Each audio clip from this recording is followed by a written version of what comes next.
So water is a vital element to life. We need to drink it just to survive and for basic functions of life. But what happens if our water that we drink is contaminated? What are possible side effects that would happen to us? Or what will happen if contaminants affect the environment? In this experiment, we looked at possible contaminants in the water and what effects they have on us and the environment. So starting with the problem, we had a sample of water that was possibly contaminated, and we had to identify the contaminants in the water using infrared spectroscopy and nuclear magnetic resonance spectroscopy. And so there is a list of 15 possible compounds that could have been in our water, and so we use the IR table on the right to identify the functional groups in the compounds. So for example, methanol is the first one. We can see through its structure that there is carbon singly bonded to hydrogens, and there is also a oxygen bonded to a hydrogen. So in the table we mark the functional groups that are present in the compounds, and we go down the list for each one filling out the table. Likewise for the NMR, we fill out the tables using the types of hydrogen that are present in the compounds. So staying with methanol, for example, there are two types of hydrogen present in the compound. One type are bonded to the hydrogen, one type is bonded to the carbon, and the second type is the hydrogen bonded to the oxygen. And so there's two types, and with the ratios of those types, since there are three hydrogens bonded to the one carbon, and one hydrogen bonded to the oxygen, we say there's a ratio of 3 to 1. And likewise, we go down the table filling it out for all the rest of the 15 compounds. So looking at our first unknown compound and its IR spectrum, we can see that there are two peaks, one at 3,368 inverse centimeters and one at 2,973 inverse centimeters. And these correspond to OH and C to H singly bonded, respectively. So if we go back to the table of the 15 compounds, we see that there are only 4 compounds with that same functional groups. So to further narrow down the compounds, we look at its NMR. And this is the NMR compound 14.1.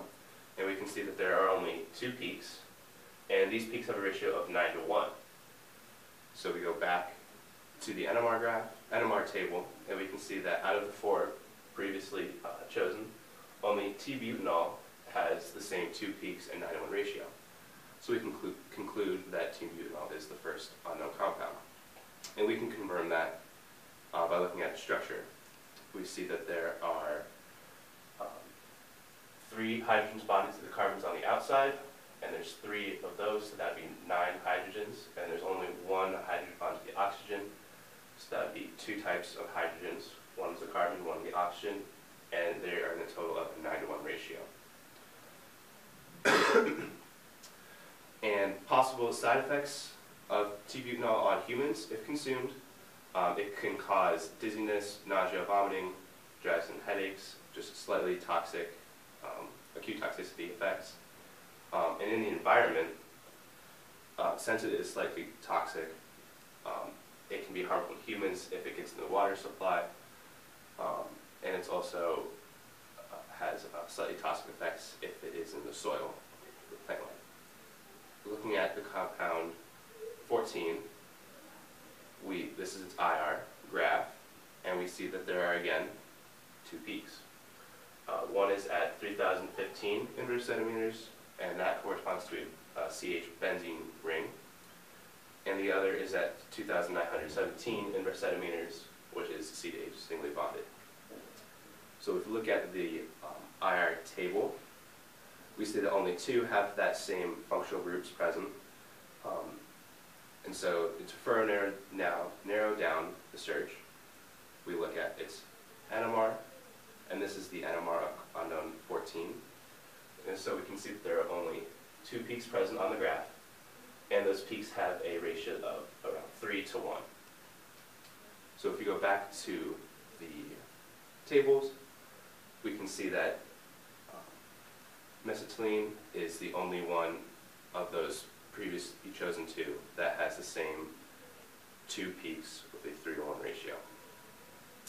And this is confirmed if we look at its structure.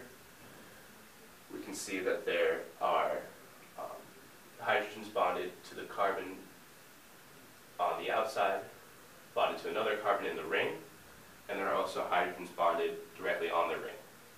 And if we count up the hydrogens both outside the ring and on the ring, we can see that it's 9-to-3, which was just a 3-to-1 simplified ratio. And this was confirmed in our tables and graphs. So looking at possible side effects of mesitylene if it is ingested, it will cause similar effects to T-butanol: dizziness, headaches, drowsiness, vomiting. However, in the environment, it could also be harmful to aquatic life, as well as harmful to humans if it is found in the water supply. So thank you for listening. These are our